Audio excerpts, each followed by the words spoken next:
আজকে কিন্তু প্রায় 1 বছর বাদে চলে এসেছি আমেরিকান ফেরত দাদার দোকান থেকে আনলিমিটেড চিকেন বিরিয়ানি খেতে।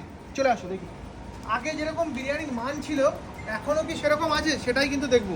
তো অলরেডি কিন্তু বিরিয়ানি কি রেডি নাকি? সার্ভ করা হয়ে গেছে, এখন শুধু স্যালাডটা দেখো শসা এবং পেঁয়াজ, বাস। লঙ্কা আছে টেবিলে। আচ্ছা, শসা পেঁয়াজ দিয়ে সার্ভ হচ্ছে। এই বিরিয়ানিটার দাম আগে তো 1 বছর আগে 80 টাকা ছিল, এখন কত দাম? 85 টাকা। এখন 85 টাকা। বসে খেলে রাইস যত খুশি তত, আমার কিছু বলার নেই। আমেরিকান ফেরত দাদার বিরিয়ানি নিয়ে নিয়েছি। আজকে কিন্তু কোনো ট্রেনে যেতে যেতে না, কোনো দোকানে বসেও না, একেবারে মাঠে বসে হবে আজকে আমেরিকান ফেরত দাদার বিরিয়ানির রিভিউ। 1 বছর আগে এসেছিলাম তখন দাম ছিল 80 টাকা, প্রায় 1 বছর বাদে এসেছি দাম হয়েছে 85 টাকা।